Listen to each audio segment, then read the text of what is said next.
Assalamualaikum warahmatullahi wabarakatuh. Kami dari kelompok 3 akan menjelaskan mengenai analisa metode klasifikasi dan clustering pada dataset iris menggunakan KNN, Decision Tree, K-means, dan Hierarchical Clustering.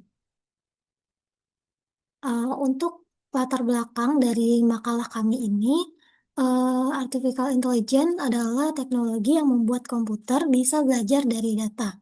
Salah satu cabangnya adalah machine learning yang memungkinkan sistem belajar tanpa harus diprogram secara detail. Dalam machine learning ada dua teknik utama, yaitu klasifikasi untuk menentukan label pada data dan clustering untuk mengelompokkan data tanpa label. Dari dataset iris ini, yaitu adalah data ukuran bunga dari 3 jenis iris. Dataset ini sebenarnya sederhana karena hanya memiliki 150 data. Jadi di sini kami menerapkan dua metode klasifikasi, yaitu KNN dan Decision Tree, serta dua metode clustering, yaitu K-means dan Hierarchical Clustering, untuk melihat cara kerja dan membandingkan hasilnya nanti. Oke, untuk selanjutnya rumusan masalah. Yang pertama itu apa itu dataset iris dan bagaimana karakteristiknya. Terus bagaimana penerapan metode KNN dan decision tree pada dataset iris. Terus bagaimana penerapan K-mean dan hierarchical clustering pada dataset iris. Apa perbandingan hasil yang diperoleh dari setiap metodenya. Untuk tujuannya itu eh, menjelaskan data iris itu sendiri, terus menerapkan metode KNN dan decision tree untuk klasifikasi dataset. Untuk yang ketiga, menerapkan metode K-mean dan hierarchy untuk clustering dataset. Dan yang terakhir, membandingkan kelebihan dan kekurangan metodenya. Selanjutnya ada deskripsi data. Dataset yang digunakan dalam penelitian ini adalah Iris dataset yang pertama kali diperkenalkan oleh ahli statistik Ronald A. Fisher pada tahun 1936. Dataset ini tersedia secara terbuka pada berbagai repositori data, salah satunya melalui Kaggle. Dataset Iris banyak digunakan dalam penelitian dan pembelajaran awal machine learning karena memiliki struktur data yang sederhana, mudah dianalisis, dan cocok untuk berbagai metode klasifikasi maupun clustering. Dataset ini terdiri dari 150 rekod data bunga iris yang terbagi menjadi tiga spesies, yaitu yang pertama ada iris setosa, yang kedua itu ada iris versicolor, dan yang terakhir itu ada iris virginica. Setiap data memiliki 4 atribut numerik, yaitu panjang dan lebar kelopak bunga atau sepal, serta panjang dan lebar mahkota bunga atau petal. Atribut tersebut digunakan sebagai parameter dalam proses analisis dan pemodelan machine learning untuk mengklasifikasikan maupun mengelompokkan jenis bunga iris. Selanjutnya itu terdapat atribut dataset di mana dataset yang digunakan itu memiliki 6 atribut utama. Yang pertama itu terdapat ID dalam tipe data integer untuk setiap data atau berfungsi sebagai nomor identitas unik untuk setiap data atau sampel bunga. Atribut ini tidak mempengaruhi analisis karakteristik bunga, namun berfungsi sebagai penanda data. Yang kedua itu terdapat atribut sepal length cm, yaitu dalam tipe data float centimeter untuk menunjukkan panjang kelopak luar atau sepal bunga iris dalam satuan sentimeter. Selanjutnya, ketiga itu terdapat atribut sepal width centimeter dalam tipe data float centimeter. Nah, ini bertujuan untuk menunjukkan lebar kelopak luar atau sepal dalam sentimeter. Selanjutnya, terdapat petal length cm dalam tipe data float atau sentimeter untuk menunjukkan panjang mahkota bunga atau petal dalam sentimeter. Selanjutnya itu ada petal width sentimeter dalam tipe data float untuk menunjukkan lebar mahkota bunga atau petal dalam sentimeter. Nah, yang terakhir itu terdapat spesies, yaitu dalam tipe data string yang menunjukkan kelas atau jenis dari bunga iris, yaitu terdapat iris setosa, iris versicolor, dan iris virginica. Untuk yang ketiga itu ada pembagian data training dan testing. Untuk penelitian ini, dataset IRIS dibagi menjadi dua bagian, yaitu data training dan testing. Pembagian ini dilakukan untuk memastikan bahwa model ini tidak hanya belajar dari data yang ada, tapi juga melakukan prediksi terhadap data baru yang belum pernah dilihat sebelumnya. Proses pembagian data dilakukan menggunakan metode train test split, dengan komposisi 80% data digunakan sebagai data training dan 20% data digunakan sebagai data testing. Untuk penjelasannya, data training berfungsi untuk mengajarkan model bagaimana pola hubungan antara atribut atau fitur dan kelas atau label pada dataset, sehingga model dapat mengenali karakteristik spesies bunga iris. Dan juga ada data testing digunakan untuk menguji kinerja model setelah proses pelatihan selesai. Data ini tidak pernah dilihat model sebelumnya, sehingga memberikan gambaran terhadap kemampuan model saat prediksi data baru secara nyata. Alasan kenapa pembagiannya 80/20 itu jumlah datanya cukup kecil karena cuma 150 sampel, sehingga model membutuhkan lebih banyak data untuk belajar. Lalu pembagian ini juga merupakan standar umum untuk dalam proses machine learning untuk menjaga keseimbangan antara data pelatihan dan evaluasi performa model. Selanjutnya di bab 3 itu metodologi. Yang pertama ada penjelasan metode KNN dengan konsep dasarnya itu KNN adalah metode klasifikasi yang menentukan kelas suatu data berdasarkan kedekatan jaraknya dengan data latih yang telah memiliki label kelas. Jadi prinsipnya itu data yang mirip biasanya berada pada kelas yang sama, yang dimana KNN itu tidak membuat model khusus atau disebut lazy learner karena semua proses terjadi saat prediksi. Untuk mengukur kemiripannya, kita biasanya memakai jarak Euclidean, yaitu jarak garis lurus antara dua titik pada ruang fitur.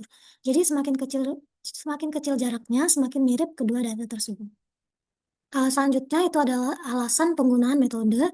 Jadi dataset IRIS ini memiliki karakteristik yang sangat cocok untuk metode KNN, yaitu dataset IRIS memiliki atribut numerik yang sangat sesuai untuk perhitungan jarak, struktur data bersifat multi-kelas karena pemisah kelas yang baik. Yang tiga itu metode mudah diimplementasikan dan umum digunakan untuk klasifikasi berbasis kemiripan data. Yang keempat itu performa KNN terbukti sangat baik pada dataset berukuran kecil hingga menengah. Untuk algoritmanya itu jadi langkah-langkahnya yang pertama menentukan nilai K atau jumlah tetangga terdekat yang akan dievaluasi. Yang kedua, menghitung jarak antara data uji dan data pelatihan menggunakan metode penggunaan jarak. Lalu yang ketiga, mengurutkan hasil jarak dari yang terkecil hingga terbesar. Yang keempat, memilih K jarak terkecil. Yang kelima, menentukan mayoritas kelas dari tetangga terpilih. Yang keenam, itu menetapkan kelas tersebut sebagai hasil klasifikasi untuk data uji. Selanjutnya itu ada simulasi perhitungan manual. Jadi di sini ada contoh data ujinya itu Sepaleng dengan 5.1, lalu ada Sepawide dengan 3.5 dan Petaleng 1.4 dan Petawide dengan 0.1. Terus untuk contoh salah satu datanya itu ada Iris untuk Sentosa ada 5.0, 3.6, 1.4 dan 0.2. Jadi perhitungan jarak dengan Euclidean itu jadi D sama dengan 5.1 dikurang 5.0 pangkat 2 ditambah 3.5 dikurang 3.6 pangkat 2 ditambah 1.4 dikurang 1.4 pangkat 2 ditambah 0.2 dikurang 0.2 pangkat 2. Jadi hasilnya itu akar 0.02 yang sama dengan 0.14. Jadi hasil tersebut itu menunjukkan bahwa data sangat dekat dengan kelas Iris Sentosa dan perhitungan ini dilakukan terhadap semua data pelatihan sehingga diperoleh K tetangga terdekat. Untuk implementasi program yang awal ini, jadi pada eksempel pertama saya hanya menampilkan data asli dari dua kelas yaitu Setosa dan juga versi color. Jadi sumbu X adalah panjang sepal dan sumbu Y adalah lebar sepalnya. Untuk titik biru itu adalah Setosa dan titik merah adalah versi color. Jadi dari dua visualisasi ini terlihat bahwa Setosa cenderung punya sepal lebih pendek dan lebih lebar, sedangkan versi color itu lebih panjang. Untuk example satu ini hanya untuk melihat pola data awalnya aja.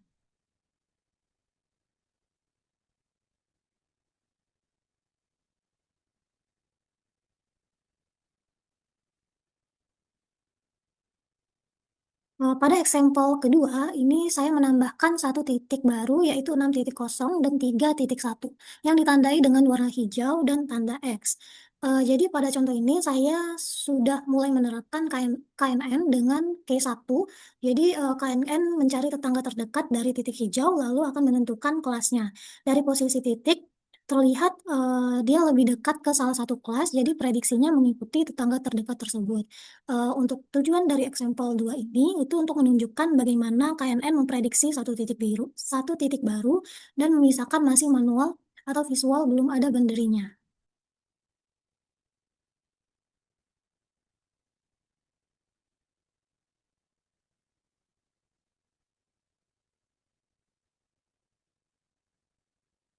Selanjutnya pada example 3 itu decision boundary atau daerah prediksi KNN. Jadi di sini saya sudah menggunakan KNN sepenuhnya untuk membuat decision boundary. Dan juga saya sudah melatih model KNN itu dengan K5, kemudian dibuat grid untuk memprediksi seluruh areanya.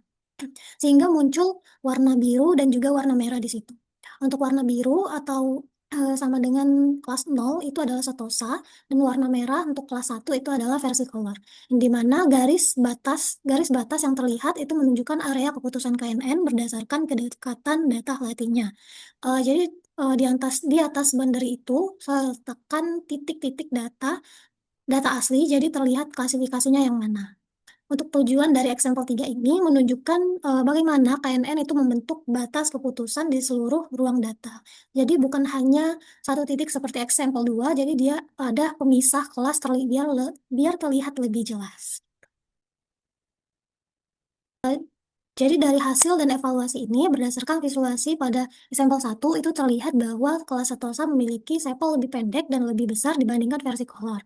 Untuk sampel 2 itu titik baru 6.0, 3.1 berhasil diprediksi dengan benar oleh KNN K1 sesuai dengan tetangga terdekatnya. Pada example 3 itu menghasilkan decision boundary K5 yang dimana menunjukkan bahwa KNN ini efektif eh, untuk dataset kecil seperti Iris yang mampu membedakan kelas dengan baik, dan visualisasi decision boundary membantu memahami cara KNN menentukan kelas berdasarkan kedekatan dengan data latih. Oke, selanjutnya itu terdapat penjelasan untuk metode decision tree. Jadi konsep dasar dari metode ini sendiri, decision tree itu merupakan model prediksi yang bersifat supervised, yang berarti memerlukan training dataset yang perannya menggantikan pengalaman manusia di masa lalu dalam membuat keputusan. Nah, decision tree ini memiliki tiga elemen utama, yaitu ada root node, terus ada internal node, dan juga leaf node atau daun. Nah, selanjutnya itu alasan dari penggunaan metode ini sendiri itu yang pertama karena memiliki interpretasi yang mudah, dapat divisualisasikan sebagai pohon keputusan yang dapat dipahami oleh manusia. Selanjutnya yang kedua itu karena metode ini tuh mampu menangani data numerik maupun kategorikal. Selanjutnya itu tidak memerlukan normalisasi data yang kompleks dan juga cocok untuk dataset sederhana seperti Iris yang memiliki pola klasifikasi jelas berdasarkan atribut ukuran bunga. Nah, selanjutnya itu di bagian algoritma itu terdapat langkah-langkah umum dalam untuk mendapatkan information gain. Yang pertama itu kita perlu menghitung nilai entropi total dataset dengan rumus sebagai berikut, di mana entropi S sama dengan negatif jumlah dari P log 2 P untuk setiap itu sama dengan dari 1 sampai N. Nah, keterangannya itu S itu sama dengan satu set data, terus N itu jumlah kelasnya, dan juga P itu probabilitas 3 kelas atau tiap kelas.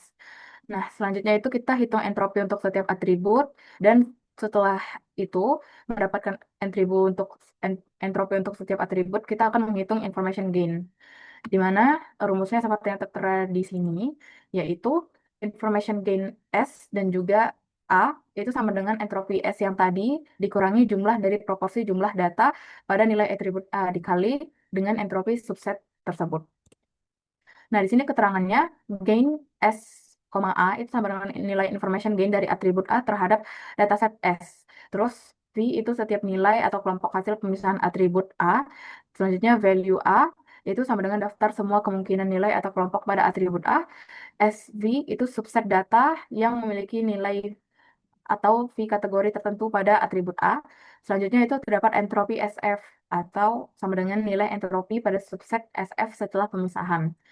Nah, langkah yang terakhir itu adalah pilih atribut dengan nilai information gain terbesar sebagai root node atau node percobaan berikutnya. Nah, selanjutnya itu setelah mengetahui algoritma, kita akan masuk ke bagian simulasi perhitungan manual. Jadi misal di dataset kami, yaitu iris.csv, itu memiliki atau berisi 120 sampel iris dengan 3 kelas yang sama banyak. Terdapat Setosa 50, Versicolor 50, dan juga Virginica 50. Nah, langkah-langkah untuk mencari information gain-nya, itu yang pertama, kita perlu hitung entropi total atau entropi S-nya, yaitu di mana probabilitas tiap kelas dari P setosa itu sama dengan 50 per 150, di mana 50 itu berarti jumlah dari data setosa dibagi seluruh jumlah di dalam dataset tersebut, di mana menghasilkan 1/3. Begitu juga sama dengan spesies lain seperti P versicolor dan juga P virginica. Nah, rumus entropi seperti yang saya bilang tadi, terdapat entropi S itu sama dengan negatif jumlah dari pi log 2 pi untuk setiap I sama dengan 1 sampai N. Nah, itu per langkah atau angka digit by digit. Jadi, di sini pi sama dengan 1/3 itu sama dengan atau sama saja 0,333.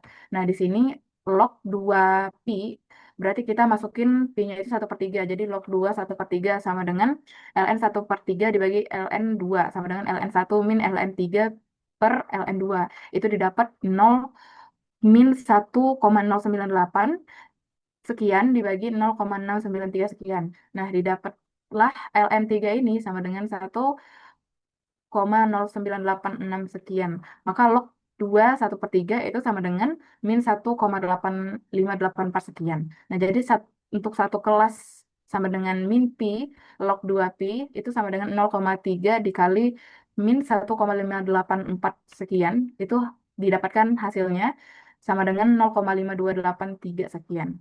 Nah, selanjutnya itu entropi total dari 3 kelas yang sama. Berarti entropi S-nya itu tinggal kita kalikan 3 dari hasil min pi log 2 pi tadi. Berarti entropi S itu sama dengan 3 dikali 0,5283 sekian dan didapatkan hasilnya 1,584 sekian. Atau bisa dibulatkan menjadi 1,858. Atau bisa dibulatkan menjadi 1,585. Nah, langkah kedua itu melakukan split sederhana berdasarkan petaleng contohnya.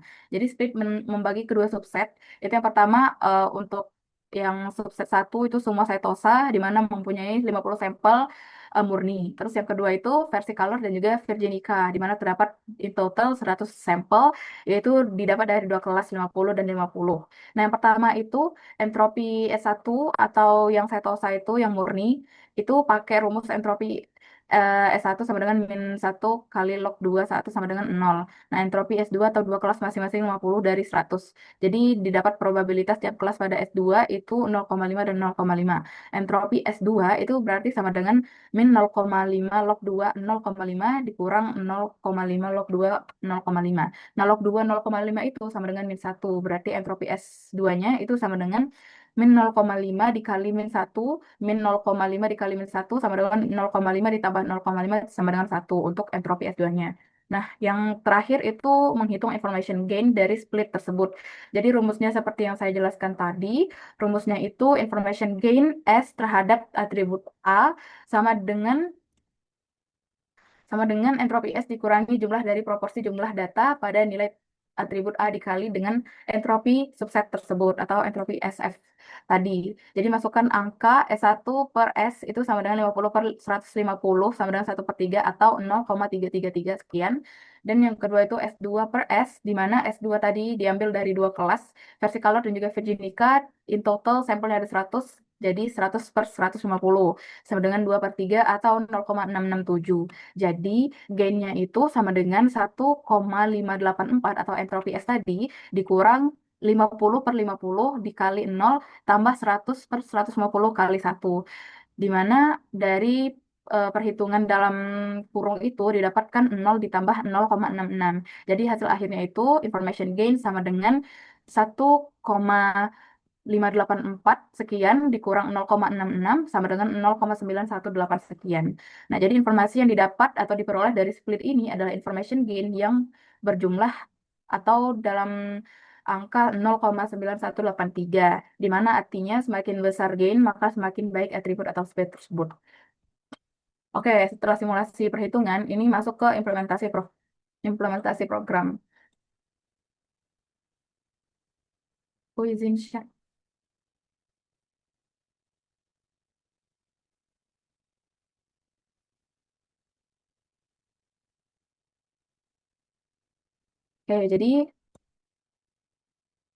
Oke, jadi di sini merupakan implementasi dari decision tree tersebut. Jadi yang pertama, ini terdapat codingan Python untuk membaca dataset tersebut. Jadi di sini kita menggunakan read CSV, yaitu nama dari CSV-nya itu iris.csv, dan juga kita print DF ini. Nah, muncullah ini data-datanya. Nah, selanjutnya ketika kita sudah mengetahui dataset tersebut, karena di dalam dataset tersebut itu terdapat non-numerical ataupun data dalam verbal, jadi kita perlu mengubahnya menjadi numerik semua. Nah, di sini kita menggunakan eh, map metode map untuk mengubah non-numerical dataset menjadi numerical dataset, di mana yang harus diubah itu dalam atribut spesies. Jadi di sini iris setosa menjadi 0, iris versicolor menjadi 1, dan iris virginica menjadi 2. Nah, di sini DF itu terdapat, berarti data-data yang di D ini terdapat dalam atribut spesies. Nah, baru kita print dan hasilnya seperti ini. Jadi di spesies tadi yang awalnya dalam bentuk non-numerical atau verbal, itu akan menjadi numerical sesuai dengan yang sudah di set tadi antara 0, 1, dan 2. Nah, selanjutnya setelah mengubah semua dataset menjadi numerical, itu kita harus membagi dari dataset tersebut menjadi dua bagian, yaitu ada features dan juga target kolom. Jadi features itu merupakan kolom sebagai data untuk dites gitu. Nah, dan features itu masuk ke dalam X. Nah, selanjutnya itu untuk data yang spesies itu adalah dataset ataupun target sebagai output untuk mengetahui jenis bunga apa yang akan muncul di akhir, yaitu dalam bentuk Y. Nah, di sini kita print X dan juga print Y. Didapat print X-nya itu dari ID sampai petal width cm, dan juga Y-nya itu didapat si spesies tadi. Nah, selanjutnya setelah mengetahui atau mendapatkan data-data yang lengkap tadi, disinilah kita akan melihat ataupun mengprint eh, decision tree yang sebenarnya. Jadi di sini terdapat gambar yang bakal menunjukkan hasil dari data-data decision tree tersebut. Jadi di sini kita import dulu library-nya, decision tree, dan juga lain-lain. Terus ada percent matplotlib inline itu untuk menampilkan gambarnya. Terus juga di sini kita read data atau file iris-nya. Tadi juga masukin seperti yang udah kita coba tadi, ada metode map untuk mengubah data-data non-numerical menjadi numerical. Terus juga terdapat features dan juga target kolom, dan di sini terdapat D3, itu merupakan metode untuk menampilkan gambar, di mana ini fit XY, berarti yang ditampilkan dari X dan juga Y. Nah, di sini PLT figure itu fixed size, berarti di ukuran 12,8. Nah, selanjutnya itu terdapat field true, berarti decision tree ini akan ada warnanya. Terus di sini kita print atau PLT show. Nah, di sini hasil yang aktual atau yang benar itu tuh ada yang di sini. Jadi ini lengkap dari awal, yaitu petal width cm kurang dari 0,8 sampai kelas sampai dengan setosa itu memiliki nilai true dan false. Kalau true dia bakal ke kiri, dan kalau false dia bakal lanjut sampai nemuin data yang cocok sampai ke bawah.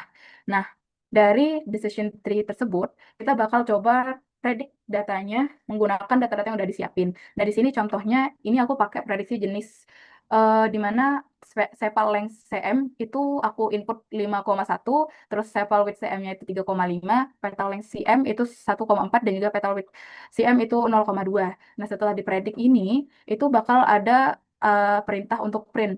Kalau 0 itu sama dengan iris setosa, print 1 berarti iris versicolor, dan juga print 2 berarti iris virginica sesuai yang udah diplot di awal tadi. Nah, ternyata setelah di run itu dapatnya atau keluarnya itu termasuk di eh, jenis 0 atau berarti jenis iris setosa.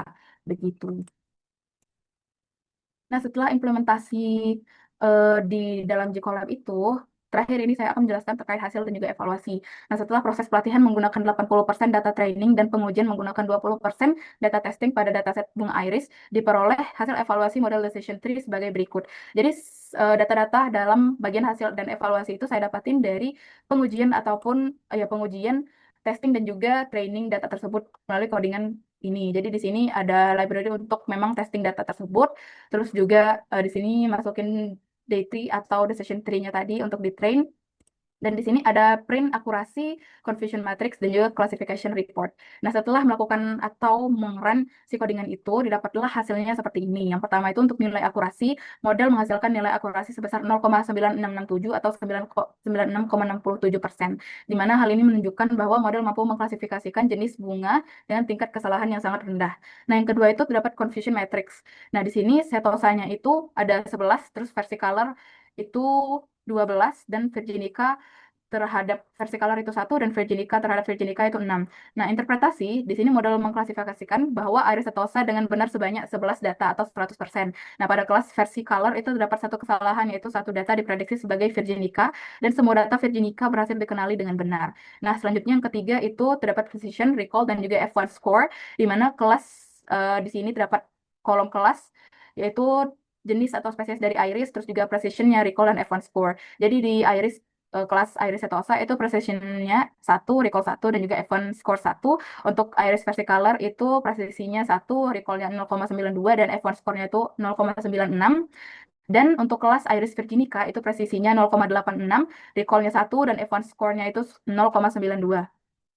Nah, maksud dari tabel itu, yang pertama Iris setosa memiliki nilai sempurna pada semua metrik karena memiliki karakteristik yang paling mudah dibedakan dari dua spesies lainnya. Nah, terus yang kedua, Iris virginica memiliki nilai presisi lebih rendah 0,86, menandakan masih ada kemungkinan data kelas lain diprediksi sebagai virginica. Nah, terus yang terakhir dari Iris versicolor memiliki recall 0,92, di mana menandakan sebagian kecil data versicolor diprediksi sebagai kelas lain. Nah, terus yang terakhir itu terdapat kesimpulan dari hasil evaluasi, di mana berdasarkan hasil evaluasi tadi, metode decision tree terbukti efektif dalam mengklasifikasikan bunga iris dan akurasi tinggi sebesar 96,67%. Nah, model ini mampu mengenali karakteristik setiap spesies dengan baik, terutama iris setosa tadi, yang memiliki fitur yang sangat berbeda dibandingkan dua spesies lainnya. Dan dengan demikian, decision tree itu menjadi metode yang andal untuk klasifikasi data biologis yang memiliki pola fitur terukur dengan jelas. Selanjutnya itu adalah K-means. Jadi untuk konsep dasarnya itu K-means merupakan salah satu metode data clustering non-hierarchy yang berusaha mempartisi data yang ada ke dalam bentuk satu atau lebih cluster atau kelompok sehingga data memiliki karakteristik yang sama dikelompokkan ke dalam satu cluster yang sama dan data mempunyai karakteristik yang berbeda dikelompokkan ke dalam kelompok yang lainnya. K-means adalah metode clustering berbasis jarak yang membagi data ke dalam sejumlah cluster dan algoritma ini hanya bekerja pada atribut numerik. Algoritma K-means ini termasuk partitioning clustering yang memisahkan data ke daerah bagian yang terpisah. Selanjutnya itu ada alasan penggunaan metode ini. Yang pertama itu ada data iris hanya memiliki atribut numerik. Yang kedua itu hasil clustering mudah diinterpretasikan cluster yang terbentuk dan mudah dijelaskan secara intuitif. Selanjutnya itu cocok untuk eksplorasi data tanpa tabel karena tidak memerlukan label, berguna untuk menemukan pola atau struktur dalam data mentah. Untuk algoritmanya itu, langkah-langkah K-means itu yang pertama ada inisialisasikan cluster. Jadi tentukan jumlah cluster yang diinginkan. Yang kedua itu ada memilih centroid awal, jadi pilih cluster titik data secara acak dari dataset sebagai centroid awal. Yang ketiga itu ada langkah penugasan, jadi hitung jarak setiap titik data ke masing-masing cluster centroid. Setiap titik data kemudian ditugaskan ke cluster yang centroidnya memiliki jarak terpendek. Yang keempat itu ada langkah pembaruan, jadi setelah semua titik data ditugaskan, hitung ulang posisi centroid untuk setiap cluster dengan mengambil rata-rata main dari semua titik data yang termasuk dalam cluster tersebut. Yang terakhir itu ada iterasi. Jadi mengulangi langkah 3 dan 4 hingga hingga salah satu kondisi berikut terpenuhi. Jadi ada seteroid tidak lagi berpindah. Yang kedua itu ada perubahan penugasan klaster kurang dari ambang batas tertentu. Yang terakhir itu ada jumlah iterasi maksimum tercapai. Selanjutnya itu ada simulasi perhitungan manual. Simulasi ini akan dilakukan dengan cluster 2 dan hanya berjalan untuk satu iterasi. Jadi untuk langkah pertama itu inisialisasi. Jadi misalkan memilih centroid cluster satu. Jadi datanya itu data A yaitu 1.4 dan 0.2. Selanjutnya itu ada centroid cluster 2 itu mengambil data D eh, itu ada 5.2 dan 2.0. Jadi untuk langkah keduanya itu menghitung jarak including tiap data ke cluster satu dan cluster 2.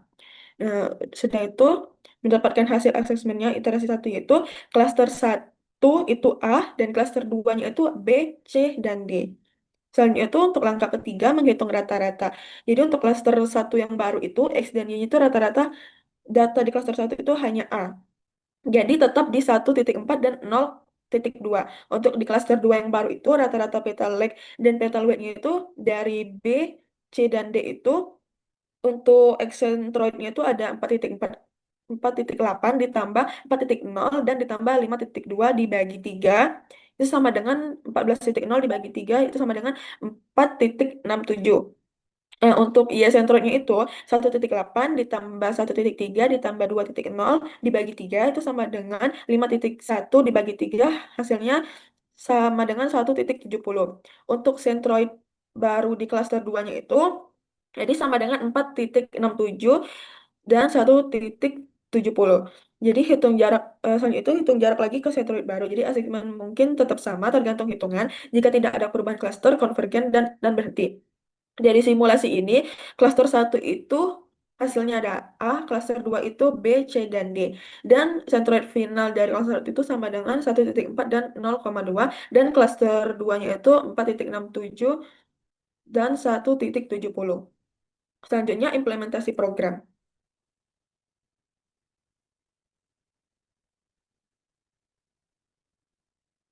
Jadi, eh, implementasi program yang pertama itu, ini tuh memvisualisasikan hubungan antara data list X dan Y. Jadi untuk sumbu X itu menampilkan nilai-nilai dari list X-nya dari 3 hingga 12, dan sumbu Y-nya itu menampilkan nilai-nilai list Y dari 3 hingga 12. Jadi untuk titik-titik itu terdapat 10 titik berwarna pink yang masing-masing sesuai dengan pasangan koordinat dari data X dan Y. Contohnya itu di titik pertama itu berada di koordinat 3 dan 4. Untuk titik kelima itu berada koordinat 7 dan 7. Untuk titik terakhir itu berada di koordinat 12 dan 12. Jadi secara keseluruhan plot ini tuh menunjukkan adanya korelasi positif yang cenderung kuat antara Y, X, dan Y. Karena sebagian besar titik cenderung naik dari kiri bawah ke kanan atas, meskipun ada beberapa titik sedikit menyimpang, misalnya itu ada di titik pada titik X5 dan X10. Selanjutnya itu eh, berdasarkan grafik ini, titik-titik siku yang paling jelas itu terlihat berada di klaster 2 atau klaster 3. Jadi seringkali titik di mana penurunan inertia mulai berkurang drastis dianggap jumlah klaster yang optimal karena nilai klaster yang lebih besar tidak memberikan manfaat yang signifikan dalam hal kepadatan klaster. Selanjutnya itu ada diagram pacar ini menunjukkan data yang sama dengan sebelumnya, tetapi sekarang setiap titik itu diwarnai berdasarkan klaster tempat ia ditetapkan oleh algoritma K-means atau klaster 3. Dan data telah berhasil menjadi 3 kelompok yang logis berdasarkan kedekatan spasial atau dekat dengan lokasi dalam grafiknya. Itu yang pertama ada klaster 1 yang berwarna pink. Itu tuh meliputi titik-titik dengan nilai X yang paling rendah. Itu contohnya sekitar X3 hingga X5. Yang kedua itu ada klaster 2 yang warna biru, itu meliputi titik-titik tengah dengan nilai X sedang itu sekitar di X6 hingga X8 atau X9. Selanjutnya itu ada di klaster 3 yang warna ungu, itu meliputi titik-titik dengan nilai X tertinggi itu sekitar X10 hingga X12. Dan hasil ini tuh menunjukkan bahwa K-means dengan klaster 3 itu secara efektif mengelompokkan titik-titik yang berdekatan pada garis tren. Selanjutnya itu hasil dan evaluasi.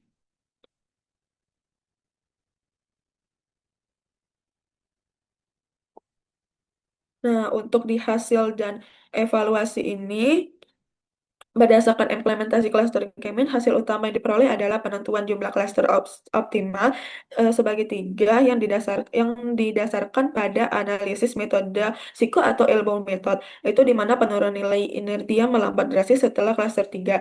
Ketika Kemin dijalankan dengan cluster 3, algoritma berhasil membagi data yang memiliki kolerasi positif kuat menjadi 3 kelompok yang berurutan secara spasial. Jadi satu kelompok untuk nilai rendah itu berwarna pink dan satu untuk nilai X sedang itu di warna biru dan satu untuk X nilai tinggi itu di warna ungu. Itu memvisualisasikan data sebagai 3 segmen pada garis tren.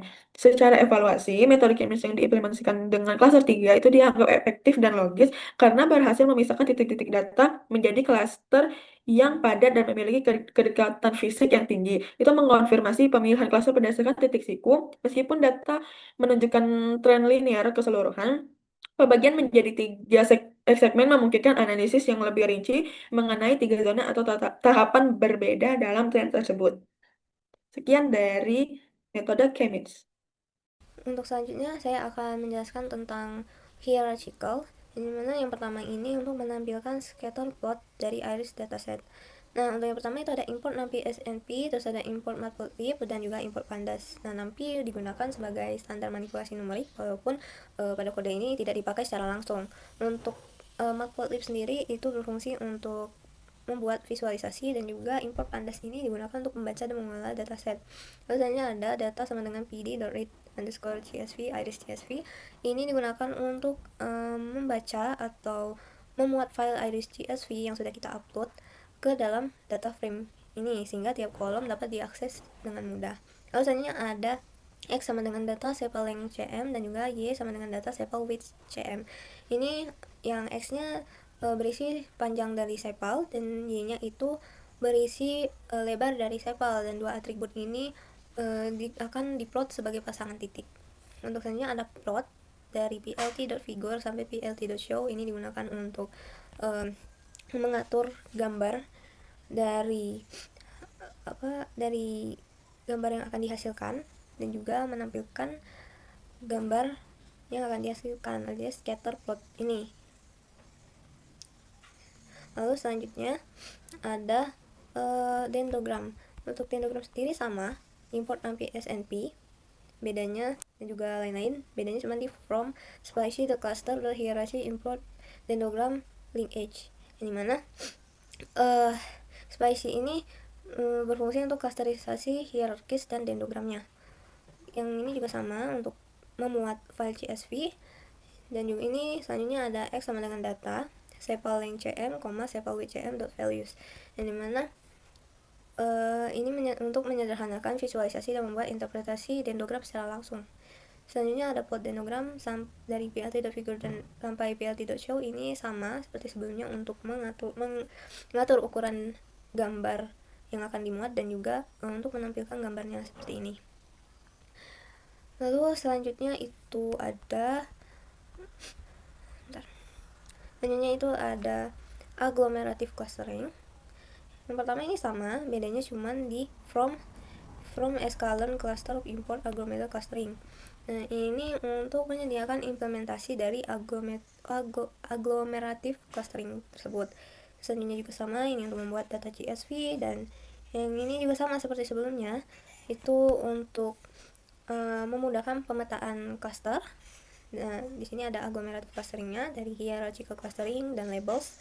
Untuk yang n underscore cluster teman 2 yang hierarchical cluster ini memaksa hasil akhir menjadi 2 cluster. Dan untuk linkage nya ini sama dengan hierarchical clustering sebelumnya, itu untuk meminimalkan varian dalam cluster. Lalu ada labels, ini untuk menghasilkan label dari cluster untuk setiap sampel. Selanjutnya juga sama, plot dot scatter sampai plot show itu untuk mengatur ukuran dari gambar yang akan dimuat, dan juga untuk menampilkan gambar dari clustering tersebut. Untuk selanjutnya itu bab 4, yaitu pembahasan perbandingan hasil antar metode. Untuk itu dibagi menjadi 5 bagian, yaitu metode, kategori, output, kelebihan, dan kekurangannya. Untuk ANN, pada kategori classification yang melakukan output akurasi, prediksi, dan prediksi label, yang memiliki kelebihan mudah diimplementasikan, tidak memerlukan proses pelatihan yang rumit, cocok untuk dataset kecil hingga menengah, dan memiliki hasil akurasi tinggi. Dan untuk kekurangannya itu sensitif terhadap data outlier, waktu prediksi, lambat untuk dataset besar, bergantung pada pemilihan dari nilai Q yang optimal. Dan untuk decision tree, kategori classification yang mengeluarkan output decision tree dan aturan klasifikasi yang memiliki kelebihan mudah diinterpretasikan dan divisualisasikan, dapat menangani data numerik dan kategorikal, tidak memerlukan normalisasi data, dan cepat dalam proses prediksi, tapi memiliki kekurangan rentan terhadap overfitting jika pohon terlalu dalam, sensitif terhadap perubahan kecil dan data, kurang baik untuk data dengan hubungan linear yang kuat. Dan untuk selanjutnya, K-means yang memiliki kategori clustering dan mengeluarkan output cluster dan centroid. Memiliki kelebihan cepat dan efisien untuk dataset yang berukuran sedang. Hasil cluster mudah diimplementasikan, cocok untuk data numerik murni, tapi memiliki kekurangan membutuhkan penentuan jumlah cluster atau K di awal memiliki sensitif terhadap inisiasi sentroid awal dan tidak cocok untuk data dengan bentuk klaster non-spatial. Untuk selanjutnya, hierarkial, kategori clustering, dan memiliki output dendrogram, serta struktur hierarki, memiliki kelebihan tidak memerlukan penentuan jumlah klaster di awal, visualisasi dendrogram memudahkan interpretasi, dan cocok untuk berukuran kecil hingga sedang. Tetapi memiliki kekurangan komputasi lebih berat untuk dataset besar, hasil klaster bersifat hierarkis dan tidak dapat diubah setelah terbentuk, dan sensitif terhadap noise dan outlier. Oke, untuk selanjutnya analisis hasil. Berdasarkan penerapan 4 metode pada dataset Iris, dapat dianalisis bahwa setiap metode memiliki karakteristik dan performa yang berbeda sesuai dengan penggunanya.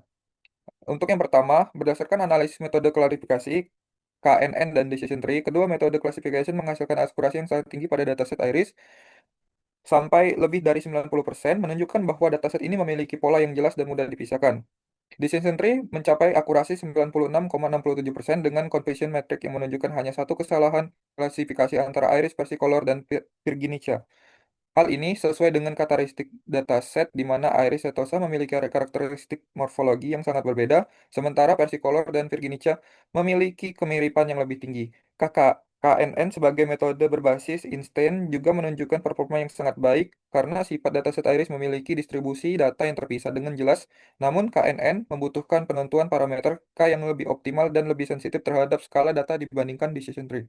Pada analisis kedua, metode clustering, yaitu K-means dan hierarchical. Pada pendekatan clustering, kedua metode berhasil mengelompokkan data Iris ke dalam tiga klaster utama, yaitu yang sesuai dengan tiga spesies asli. K-means dengan K sama dengan 3 menghasilkan pengelompokan yang cukup akurat dengan interta yang rendah menunjukkan klaster yang padat terpisah dengan baik.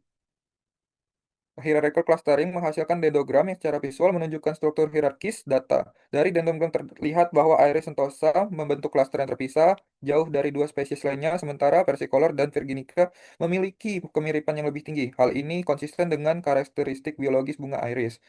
Untuk selanjutnya, perbandingan metode classification dengan clustering. Metode classification atau supervised menghasilkan akurasi yang terukur karena menggunakan label ASCII sebagai acuan, sedangkan metode clustering supervised lebih bersifat eksploratif untuk menemukan pola tersembunyi. Pada dataset Iris yang sudah memiliki lebih jelas, metode klarifikasi lebih tepat untuk tujuan prediksi, sementara metode clustering berguna untuk memahami struktur data tanpa pengetahuan sebelumnya.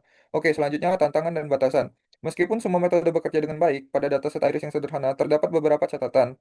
Yang pertama, KNN dan hierarchical clustering menjadi kurang efisien pada dataset yang sangat besar.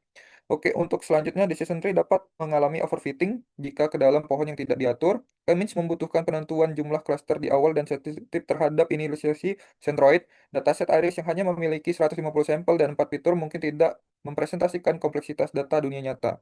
Nah, untuk yang terakhir, rekomendasi pemilihan metode. Berdasarkan analisis kami, pemilihan metode sebaiknya mempertimbangkan tujuan analis klasifikasi untuk prediksi, clustering untuk eksplorasi, karakteristik data, ukuran set, dimensi fitur, dan keberadaan label. Nah, untuk sumber daya komputasi, waktu, dan memori yang tersedia. Dan yang terakhir, kebutuhan interpretasi, kemudahan memahami model versus akurasi tinggi. Untuk dataset dengan karakteristik mirip Iris atau kecil, fitur numerik kelas terpisah jelas, decision tree, dan KNN sama-sama efektif untuk klasifikasi, sementara K-means lebih praktis untuk clustering dibandingkan hierarkial karena lebih efisien secara komputasi. Oke, untuk yang terakhir, yaitu penutup. Kesimpulan dari analisis laporan kami itu, berdasarkan penelitian yang telah dilakukan, dapat disimpulkan bahwa dataset Iris merupakan dataset yang ideal untuk pembelajaran dan pengujian awal dalam machine learning karena strukturnya yang sangat sederhana, atribut numerik murni, serta pola kelas yang terpisah dengan jelas. Metode klasifikasi atau KNN dan decision tree menunjukkan performa yang sangat baik dengan decision tree mencapai akurasi 96,67% dan KNN yang juga menghasilkan akurasi tinggi berkat kemiripan pola data. Sementara itu, metode clustering, K-means, dan hierarchical clustering berhasil mengungkap pola alami dalam data tanpa label, di mana K-means efektif membagi data menjadi tiga klaster yang sesuai dengan spesies asli, dan hierarchical clustering memperlihatkan hubungan hierarkis dan antara data melalui dendrogram. Setiap metode memiliki keunggulan dan kelemahan tersendiri. KNN mudah diimplementasikan namun sangat sensitif terhadap outlier. Decision tree mudah diinterpretasi namun rentan overfitting. Kamin efisien namun memerlukan penentuan jumlah klaster di awal. Dan hierarchical clustering memberikan visualisasi yang informatif namun komputasi lebih berat. Pemilihan metode sebaiknya disesuaikan dengan tujuan analis, di mana klasifikasi cocok untuk prediksi dengan akurasi tinggi, sedangkan clustering lebih tepat untuk eksplorasi data tanpa pengetahuan sebelumnya. Secara keseluruhan, penelitian ini berhasil menerapkan dan perbandingkan keempat metode tersebut, sekaligus memberikan pemahaman komparatif tentang karakteristik dan aplikasi masing-masing metode dalam konteks nyata. Baik, sekian pemaparan dari kami mengenai analisa metode klasifikasi dan clustering pada dataset IRIS menggunakan KNN, Decision Tree, Kamens, dan Hierarchical Clustering. Wassalamualaikum warahmatullahi wabarakatuh.